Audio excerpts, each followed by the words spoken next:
دنیا بھر کے مسلمان ربیع الاول کا بابرکت مہینہ بڑے جوش و خروش سے منا رہے ہیں۔ آسٹریلیا میں مقیم مسلمان اس مہینے کو کیسے منا رہے ہیں یہ بتائیں گے ہمیں علی شمشاد۔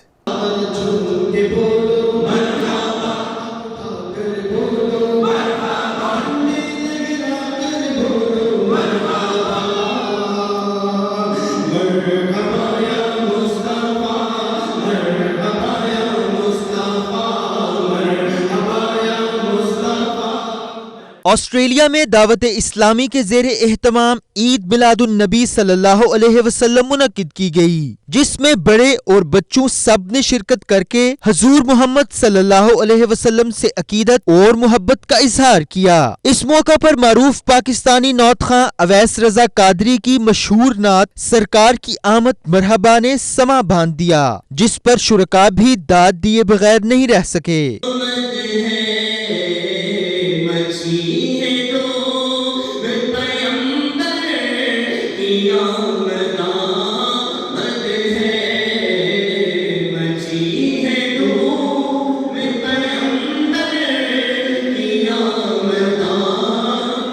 اس موقع پر شرکاء کا کہنا تھا کہ دعوت اسلامی ہر اسلامی ماہ کو عقیدت و احترام سے مناتی ہے جو انہیں اسلام سے جوڑے رکھتی ہے۔ ان کا مزید کہنا تھا کہ آپ صلی اللہ علیہ وسلم کی زندگی ہمارے لیے بہترین مشعل راہ ہے جس پر عمل پیرا ہو کر ہم دنیا اور آخرت میں سرخرو ہو سکتے ہیں۔ کیمرہ ٹیم کے ساتھ علی شمشاد، 92 نیوز، آسٹریلیا۔